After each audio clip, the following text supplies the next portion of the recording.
Bonjour, je vais vous montrer comment gérer votre budget à partir du logiciel Apiconta et comment plutôt faire votre suivi budgétaire. Donc vous avez dans Gestion des opérations un menu qui s'appelle Prévision budgétaire. Vous cliquez dessus, vous retrouvez dans ce tableau l'ensemble des catégories qui sont générées, qui sont disons préparamétrées par Apiconta ou les catégories que vous avez vous rajoutées. Donc là, je vois par exemple un certain nombre de catégories du budget de fonctionnement. Sur les frais bancaires, je vois par exemple qu'il y a une dépense de prévue de 200 euros. Frais de communication téléphonique, là, il y a zéro de dépense de prévue. Pour, pour mettre à jour ce montant-là, je clique sur la ligne concernée, dépenses prévues, sur mes frais de communication téléphonique, je vais mettre par exemple 400 euros. Donc ça veut dire que je prévois sur l'exercice 2020 de dépenser 400 euros sur ce poste budgétaire. Donc voilà, j'ai bien noté 400 euros et je retrouve bien ici mes 400 euros. Recette prévue, ben là j'ai pas de recette prévue puisqu'en fait c'est de la dépense de fonctionnement. Donc la contribution du CSE, elle est bien égale à 400 euros.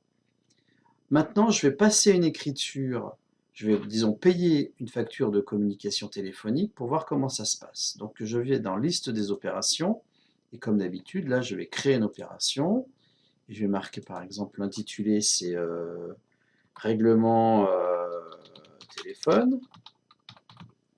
Alors je fais des fautes, ok. C'est bien une dépense de fonctionnement. Cette dépense, je vais la payer, par exemple, c'est un virement. Par exemple, je vais faire un virement. La catégorie, ben, la catégorie, je vais aller la chercher, frais de communication téléphonique. Et le montant, c'est 80 euros. Je paye ma facture de 80 euros. Et je valide.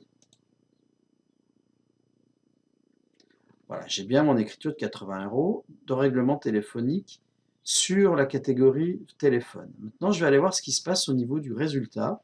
Donc, dans Rapport, vous avez un menu qui s'appelle Résultat par budget.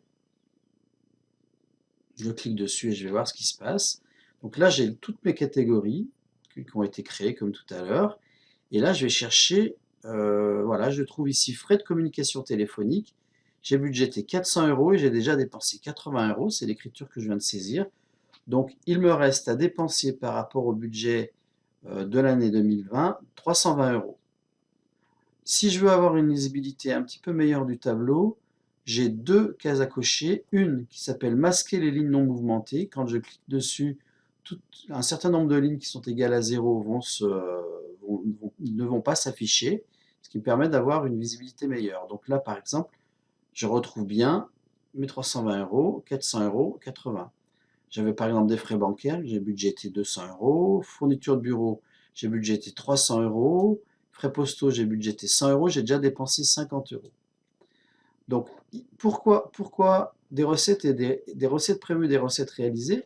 Parce qu'en fait, vous avez également dans les activités sociales et culturelles des mouvements de recettes. Par exemple, vous organisez un week-end, un voyage ou même pour de la billetterie, les salariés vont payer quelque chose, payent une contribution. Donc vous retrouvez bien avec des recettes prévues et des recettes réalisées, sachant que la situation fait bien la somme de tout ça, ça se fait automatiquement. Une autre petite astuce, lorsque je veux avoir toutes les dépenses qui concernent les frais de communication téléphonique, je clique simplement sur la ligne et là j'ai le détail des écritures qui sont passées sur cette catégorie budgétaire. Encore une autre petite astuce, je peux décider ou pas d'intégrer dans le budget les chèques non remisés en banque. Si je clique ici, les chèques non remisés en banque ne seront pas pris en compte dans le budget. Si je déclique, ils seront pris en compte. Voilà pour le suivi budgétaire. N'hésitez pas à poser vos questions par l'intermédiaire du formulaire d'assistance qui se trouve en haut du logiciel. Merci, bonne journée.